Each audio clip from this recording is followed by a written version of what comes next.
We've spent a lot of time exploring the open world of Red Dead Redemption 2, but the real question on our minds now is what will that be like with friends? Here's what we want to see in Red Dead Online. One of the most impressive things in Red Dead 2 is our ability to interact with the world, particularly its human NPCs, in deeper and more complex ways than we've seen in any other Rockstar world. While maintaining that would certainly be a challenge for the online team, it would be a truly impressive feat that would reinforce their goal to make its world somewhere to inhabit rather than just a new open world to ransack with other people. Though, don't get us wrong, we're still totally here for that too.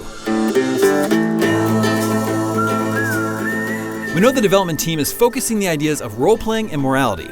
GTA Online already introduced some RPG elements in terms of progression and skill advancement, but what if Rockstar chose to really lean into the idea of letting those of us who wanted to live a life in the Old West do exactly that?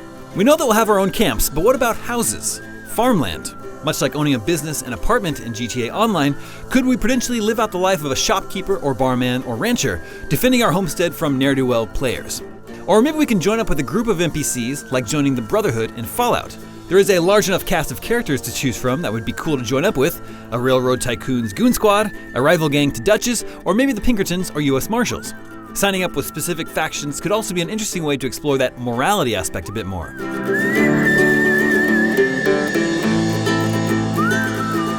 While it makes sense for the LSPD to be the ever-present shield for the general population against the waves of player-controlled criminals, it would be a much more interesting dynamic to have our role in Red Dead Online's world change based on our honor level.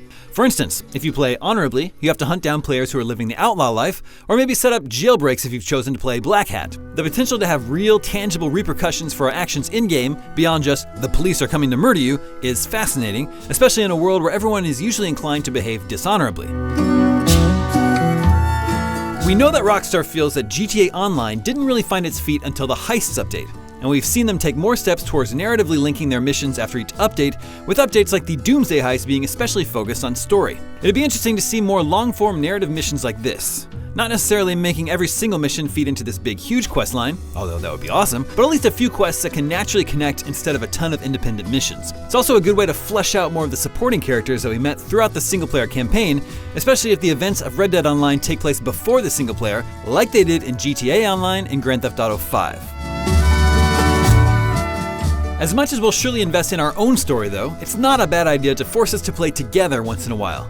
Destiny's public events, for example, do a great job of coercing players to interact with one another. There's something really exciting in rushing to a location with everybody else nearby to see what's going to unfold.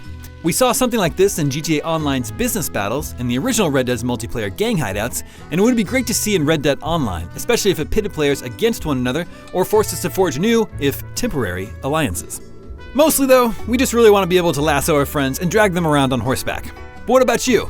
Let us know what you're hoping to see in Red Dead Online, and for more on Red Dead Redemption 2, check out our favorite Easter eggs in single player, or what we think it can teach GTA 6. For everything else wild and western, stick around at IGN.